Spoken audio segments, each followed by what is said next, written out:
think another huge danger with the law of attraction is that people forget that like not only the positive things manifest, but those negative things as well. Power of positive thinking, which sounds very like new age woo woo. Right. But when you actually, bro, it's a full on like. Ruslan.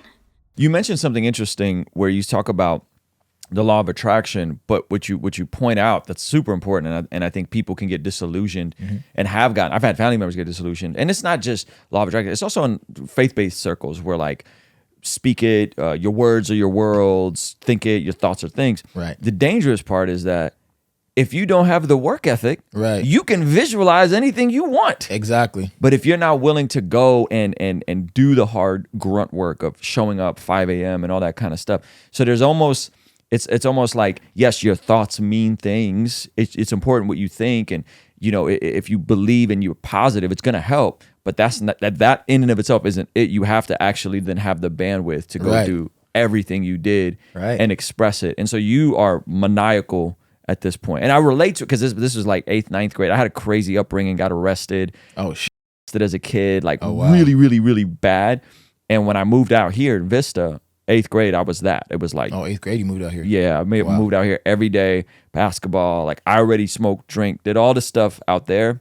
13 years old, I'm like, I'm going to be a pro basketball player. Wow. And obviously that didn't work out, right? It's both of us. But what it did is the work ethic and the mentality transferred over to the rest of my life. Right. You know? So I'm sorry, go back. So you're... And on that too, you know, it's crazy. I even like you said, you talked about the dangers of the law of attraction. Yeah. I think another huge danger with the law of attraction is that people forget that like not only the positive things manifest, but those negative things as well. Yeah. Yeah. You know what I mean? Yeah. And I think when I was 11, like I remember this, that age, 11 years old is just like the time for me. It was like, I used to watch all these different motivational speakers, you know, Zig Ziglar, E.T. the hip hop preacher, all these people. And I remember I watched something that was like, you know, you got to take inventory of your thoughts. Yeah. So I started taking inventory of my thoughts at 11 years old, and I figured out most of them were negative. Yeah.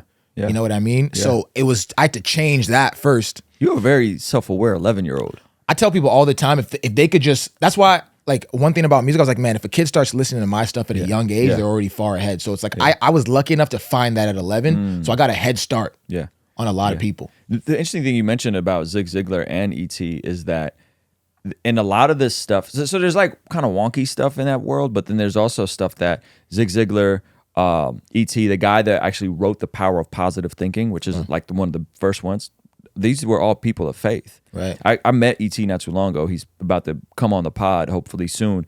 And all these dudes were kind of echoing a lot of the Proverbs, you know, and a lot of that kind of stuff. So if you go back and listen to the audio version of The Power of Positive Thinking, which sounds very like new age, woo woo. Right. But when you actually listen, bro, it's a full on like Bible study. Like it blew my mind when I listened through it. And I'm like, oh, okay, some of this stuff is just copying the Proverbs. Right. It's like some of it is just pulling the same principles, but kind of not accurately giving God the credit. You know what I mean? That's what I feel like. Sometimes I feel like as I get older, it's almost like the law of attraction was like glorified prayer. Because, you know, a lot of it was me getting on my knees every night and praying for those things. Yeah. You know, while also imagining and asking God, like, please help me do this. And, you know? Right. So you're hooping.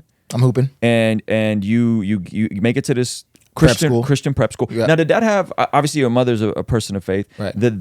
But you're also getting beat to go to school. So, I mean, church. So there's also some you know, some good and bad. Did the Christian school? The beating didn't happen too often. I put that in there just to, you know, but respect. You know. But I think, you know, I'm someone who, you know, spare the rod, beat the child, I believe. So. Yeah. Did the Christian school have an impact in terms of your worldview and your framing about God and these things? Or was it just mainly like, man, this is a means to an end, I'm hooping? In terms of my framework about God, that probably just comes from, you know, my mom and my dad. Yeah. I wouldn't say the school necessarily did, but I've just always just been very strong with, like, I just look at God in a logical sense. Yeah. You know what I mean? I don't even know if you want me to get into that, but yeah, we can get into that whenever. Okay. It was just a side note, but we're definitely going to get into that. Hey, you may not know I make music, but I have a brand new song that just came out. Here's a quick preview. In a moment, I gotta overcompensate by building tabernacles while the world is rubbernecking. Eve wanted an Adam's apple. Whoa there. Why you wanna go there? Time to shut the door, cause we letting out all the cold air.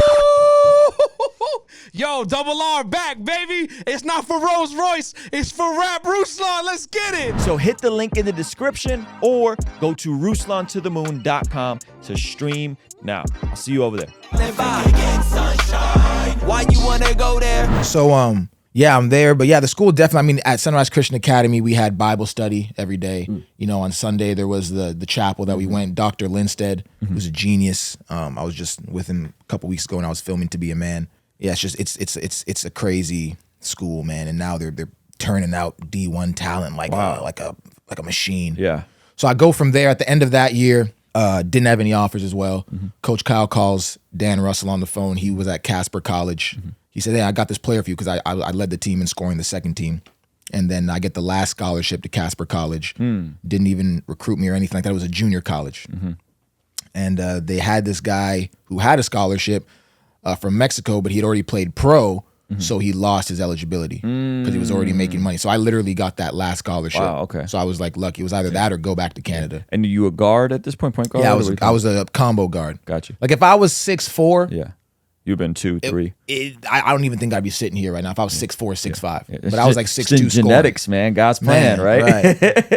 So I go to junior college. When I got there, I got hurt that summer. I couldn't hit a shot. Yeah. Hey, you want to see something crazy? 67% of the people who watch this channel are not subscribed. Do me a quick favor, make sure you hit that subscribe button so you stay up to date on all the videos here on the Blessed God Studios channel. Then I started studying Dennis Rodman because he recruited me as a scorer, but I got hurt and didn't work on my game that summer. So when I came in, I couldn't hit a shot. So everyone was like, what is this guy doing? Yeah. So I start studying Dennis Rodman, and I come up with this diabolical plan. And this is actually a crazy story. I'm like, you know what? I'm going to be the loudest person in the gym. Interesting. I'm going to talk and shout the whole practice, and then I'm going to periodically go to the bathroom. I used to tell my coach, hey, coach, I got to take a shit. You know what I mean? Yeah. So I would go to the bathroom, but if you're screaming the whole practice and clapping everybody on, then you leave for a prolonged period of time, the energy is gonna dip. So all of a sudden, I would like peek in the gym. Coach Dan Russell doesn't know this, and he'd be like, "What's going on? Yeah. Where'd all the energy go?" Yeah. And I'd be waiting. Then I'd come back from the bathroom. Let's go! So all of a sudden, I was necessary for the energy. So I became the energy guy. Oh, that's good. Then right before our first game, we go to this party. Yep. Something tells me to leave the party. The cops show up. Like 6 players get MIPs, minor in possessions. So I had to start the first game of the season. Jeez. Because they couldn't play. Yeah. First game of the season, I had like 20 points. My scoring came back. I sat in my room the night before and prayed to God, please let my scoring and my shooting come back. Yeah. I scored 20 points. I started the rest of the season. Wow. Got a Division I scholarship. Wow. So you went from that junior college to the University of Montana. To a D1. And then that was in Missoula? Or yeah, Missoula. Missoula, yeah. Montana's beautiful, man. Beautiful. So what is the experience of playing D1 basketball like at this point? You're pivoting over. D1 was horrible. Okay. I got hurt that summer. Coach Tinkle calls me, says, hey, man, I know I gave you a scholarship, but I got a job at Oregon State, so I'm going there. But if you still want to go to Montana, the scholarship's still there for you. Well, I'm like, well, it's my only one, so I'm going. Yeah. So I go there, get hurt. Travis DeCure was the head coach there. It just didn't work out. End of the season, he tells me I got to transfer. So they would, because I was wondering, I saw that you had transferred a bunch of times. Yeah. I was wondering, was that, because you wanted to, because sometimes there's like a politics to it, right? You're trying to move over, but you just had to do it. Right. I had no choice. It was, I couldn't play. Like they would, that's a whole crazy story too. And they would just honor the scholarship and keep you on the team? Like it was like, you got to transfer and bounce. Yeah, so I walked into his room at the end of the season. He has a board there. And he says, yeah, these are all the projected minutes I have for people next year. He pulls back the board. It says, Daniel, 3 minutes. And I'm like, wow. For the year? For next year. Yeah.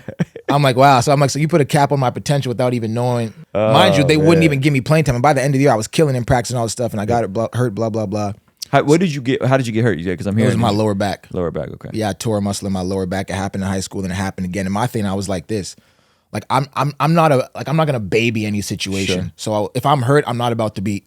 Yeah. But when you hurt your lower back, it doesn't look like you're hurt. Yep. But I'm telling them like, yo, I can't move. Yeah. I literally can't move. I'm not gonna cry about it, but I can't move. Right.